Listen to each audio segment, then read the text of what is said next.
Bonjour tout le monde, c'est Morgue, enchantée. Aujourd'hui nous nous retrouvons pour la vidéo des achats manga du mois d'août. Et il y a pas mal de choses à présenter, donc on va commencer tout de suite. C'est parti! Alors cet achat est un peu particulier parce que la majeure partie de ce que j'ai acheté a été trouvé sur Vinted, mais pas du tout en occasion, c'est vraiment des achats neufs. Je vous explique, c'est un libraire qui a dû fermer. Et donc, il a mis en vente tout le reste de son stock sur Vinted, mais à prix réduit, c'est-à-dire entre moins 30 et 40% de réduction. Donc, c'est vachement bien. Et j'ai réussi à choper quelques séries, parce que dès qu'il les mettait en vente, forcément, ça partait comme du petit pain. Et oui, je vais vous montrer ça. Alors, j'ai commencé par l'achat chez ce monsieur-là, c'est comme ça que je l'ai découvert, par les Vagabonds de Tokyo. Donc ça, je l'avais vu, il était sur ma liste. Et je suis contente de l'avoir trouvé. J'ai déjà lu le premier tome, j'en ferai la review de la vidéo lecture. Et je suis contente de les avoir trouvés parce que c'est pas le plus abordable niveau prix. Alors ensuite, j'ai trouvé les 6 premiers tomes de la Perfect Edition de City Hunter. C'est un manga qui était également sur ma liste, donc de nouveau j'ai eu de la chance. Donc j'ai hâte de découvrir. Je n'ai pas encore commencé la série, mais ça ne saurait tarder. Après, ce n'était pas dans mes priorités d'achat, mais ils vendaient également les 7 premiers tomes de Asadora, donc qui est de l'auteur Naoki Urasawa. Et comme j'aime beaucoup cet auteur, enfin j'avais lu les Billy Bats, et j'ai acheté les Monsters, les 20th Century Boys également, que je n'ai pas encore lu. Et ben, je fais confiance avec Asadora et cela je les lirai quand la série sera terminée. J'espère qu'elle ne fera pas 40 tomes de long, on verra bien. Et puis, vous avez certainement aperçu là derrière, je me suis enfin lancée dans un grand classique, hein, puisqu'on parle de Death Note. Donc lui, attends, il y a combien de tomes? Il y en a 13, il en vendait 12. Et j'ai complété, je crois que c'est le tome 7 que j'ai dû racheter après en magasin. Mais bon, je suis contente parce que la plupart des tomes, j'ai eu ma réduction. Voilà, hâte de découvrir également cette série que j'ai connue seulement en manga. Donc on va voir ce que ça donne en papier. Et j'ai découvert également, je n'ai pas encore lu et je ne connaissais pas du tout, Anada le garnement. Hop. Voilà, donc visiblement ça parle de ce petit enfant qui est, comme on le dit chez nous en Belgique, une arsouille, donc ou une canaille, digne à mon avis de faire l'émission Super Nanny, si j'ai bien compris le résumé et les avis que j'ai vus sur internet. Et ce petit garçon, en fait, va vivre quelque chose qui va faire qu'il va pouvoir voir et discuter avec les morts. Donc, à voir. Et ça a l'air sympa, donc ce sera dans une review également. Alors, c'était également sur ma liste, je comptais pas l'acheter tout de suite, c'était pas une priorité, mais comme ce vendeur-là les vendait également, je me suis pris les Deadman Wonderland, que j'ai déjà lu. Et petit spoiler, j'ai trouvé ça bien, mais sans plus. Donc ça va déjà repartir à la vente parce que je ne compte pas les relire, donc je ne les garde pas parce que ça ne sert à rien de garder des séries qu'on ne relira pas. Et alors, la plus grosse folie que j'ai fait, en fait ça c'est des mangas que le vendeur n'avait pas mis, qu'il n'avait pas posté en fait sur le site.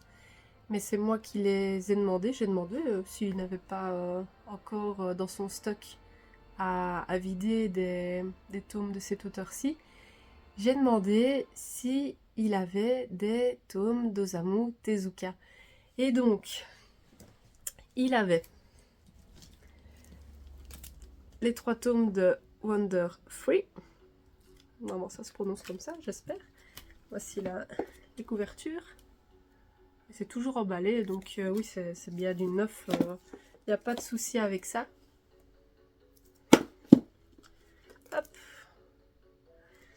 Voilà, donc le résumé, alors vraiment sympa. C'est ces trois animaux aussi qui viennent sur la Terre pour surveiller les humains ou quelque chose comme ça. Enfin bon, si c'est l'univers d'Osamu Tezuka, je ne crois pas que je serai déçue, on verra. Je le pose à terre parce que c'est très lourd. Ensuite, il avait les 2 tomes de Captain Ken. Voilà, qui va parler d'espace, si j'ai bien compris. Ouais. Ça a l'air sympa aussi, à découvrir. Il avait les tomes 1 et 2 de Ambassador Magma. Donc ça, c'était absolument pas une priorité parce que les trucs de super-héros, c'est pas ce qui me botte le plus, mais peut-être que lui va me faire changer d'avis et que je vais apprécier. Comme j'adore son style, il y a moyen. Et ensuite, de nouveau, c'était pas du tout une priorité parce que ça parle aussi de super-héros, mais il les avait. Donc j'ai profité. Parce que les prix en neuf, ça coûte la peau du cul, clairement. Donc avec 30% de réduction, ceci je crois que c'était à 30. Bah c'était tentant. Et que cette occasion-ci, je ne pense pas que je l'aurais eu une nouvelle fois. Donc les 4 tomes... je suis un petit peu malade, désolée. Les 4 tomes de Big X. Donc Big X, hop, qui parle, bah voilà, ça se voit je crois, de super-héros. Voilà. Qu'est-ce qu'il dit le tome 1?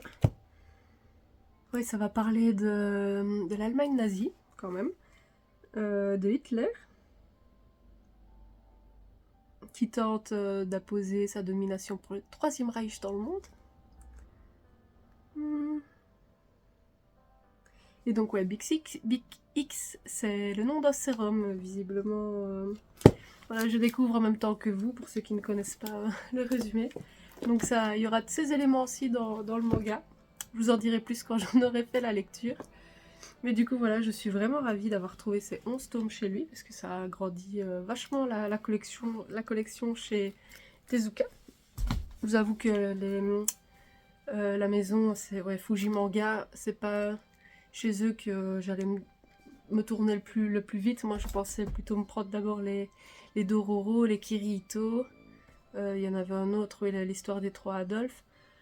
Mais bon, ils sont là, donc je suis contente de les avoir dans la collection. Tant mieux, c'est que du bon, du positif. Je crois que c'est fini pour les achats sur Vinted chez The Border. Maintenant, on va passer aux achats magasins. Donc, c'est parti. Je les ai enfin eus. Ça fait tellement longtemps que je les attendais, ces tomes-ci. Il me manquait 2 tomes dans la série Spice and Wolf. Et les gros malins, ils n'ont jamais réimprimé les tomes séparés. Ils ont sorti un coffret. Donc un coffret du tome 13 au tome 16. Et bah oui, j'ai dû acheter le coffret pour avoir les 2 derniers tomes qui me restaient, parce qu'ils n'ont pas sorti les tomes individuels. Ils sont malades. Voilà, bon, bah le coffret n'a rien de spécial, c'est vraiment juste un truc cartonné, il n'y a rien en plus dedans, il n'y a pas de marque-page ni quoi que ce soit. J'ai vraiment pris le coffret parce qu'il me manquait ces 2 tomes et que j'en avais marre d'attendre la réimpression de ces 2 tomes. Donc je vais pouvoir enfin lire la série Spice and Wolf. Je sais pas si vous voulez regarder le coffret. Hop hop hop. Voilà, c'est vraiment un coffret tout bête, hein, voilà. Je les ai enfin, c'est le principal.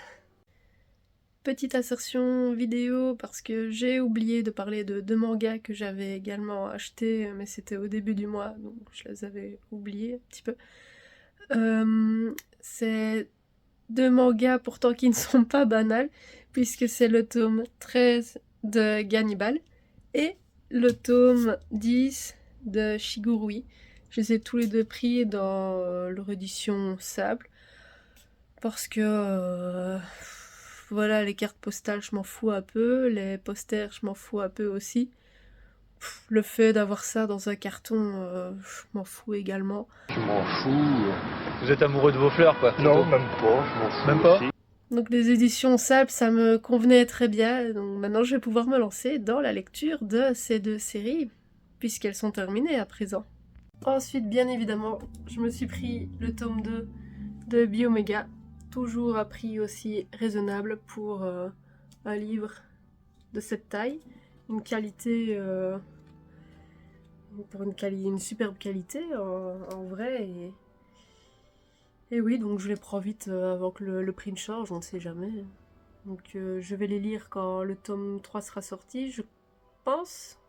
Ce qui sort en octobre ou en novembre, si je me trompe pas. Et puis, je me suis pris les tomes 1 et 2 de Number 5. Donc je connais absolument pas l'auteur. Je l'ai vu chez Le Monde de Tada. Et ça me tentait bien. Donc on verra. On verra ce que j'en pense et je vais découvrir l'univers de l'auteur aussi en passant. On continue la collection des Junji Ito avec le tome Fragments d'horreur. Si j'ai bien compris, dedans il y a des histoires qui se trouvent dans un autre bouquin d'une autre maison d'édition. Je sais plus, il y a Mangetsu, ça c'est chez Mangetsu. Et l'autre c'est chez Delcourt, si je dis pas de bêtises. À voir. Mais bon, au moins, ça, je crois que c'est l'auteur pour lequel je fais vraiment la collection de tous les tomes, donc voilà, l'édition est très jolie. C'est juste un peu dommage du coup qu'il y a des histoires qui sont doublées dans la collection au total. Mais bon, c'est le jeu, ils essayent de grappiller chacun un peu les parts pour Junji Ito comme il est à la mode en ce moment. C'est comme ça. Après, c'est un manga qui m'a beaucoup intriguée, je l'ai vu chez quelques personnes, et je ne m'attendais pas en fait, enfin j'ai pas réalisé en vidéo la taille qu'il faisait, et c'est les Emanon. Donc il y en a 4, Souvenirs des Manons, Errance des Manons, Rêverie des Manons, et Mirage des Manons. Donc ça a l'air très onirique comme histoire. Voilà. Tout qui se casse la figure, c'est une couverture qui glisse un peu. Ça a l'air très onirique comme j'ai dit, vous voulez dire. Donc à découvrir, et ça a l'air assez quand même contemplatif, c'est-à-dire qu'il n'y a pas beaucoup de bulles de discussion. À découvrir. Hein. Je continue avec l'achat du tome 11 de Shadow House, qui est une série que j'apprécie toujours bien. Et j'attendais ce tome-ci pour poursuivre la série. Je m'étais arrêtée au tome 6 ou 7, je crois. Donc je vais pouvoir en enchaîner quelques-uns. Et ils ont sorti l'animé de Shadow House, qui est plutôt bien réalisé, et que je vous conseille d'ailleurs. Et on va terminer toujours en agrandissant la collection des Tezuka. Franchement, je suis gaga de cet auteur-là en ce moment. C'était vraiment un réel coup de cœur par la lecture de Demain les oiseaux et de Ayako. J'ai encore La vie de Bouddha à lire, j'ai Bamba encore et tous ceux que je viens d'acheter. Mais j'ai vraiment bien accroché à son style. Il y a vraiment quelque chose qui fait que ses œuvres ont quelque chose d'attachant, quelque chose d'entraînant. Je sais pas expliquer, mais ces œuvres sont vraiment pleines de vie. C'est ça que j'adore, c'est pour ça que je me lance dans la collection de cet auteur. Et c'est pas pour rien que c'est un des papas du manga, hein, quand même. Le chant d'Apollon, qui est pas super connu, j'ai l'impression, et je m'attendais pas à ce qu'il fasse cette taille-ci quand je l'ai commandé. Il fait vraiment la taille comme un roman, quoi. Et il a l'air bien. Il n'a pas de jaquette par contre. C'est vraiment format un peu comme roman, sauf que c'est du manga à l'intérieur. À découvrir. Et on termine par deux Osamu Tezuka. Pas de chez... c'est quoi l'édition? Pas de chez... Je ne sais même plus. Oh, je le mettrai certainement quelque part. Mais de toujours chez Fuji Manga. Et c'est un des 2 derniers qui me restait de chez eux à prod du coup. Et c'est les microïdes. Voilà. Et ça, je pense que ça parle de être minuscule, là, c'est dans le titre quand même. Ouais. À partir des humains, ouais. Donc, c'est des humains qui ont été modifiés génétiquement pour servir d'esclaves.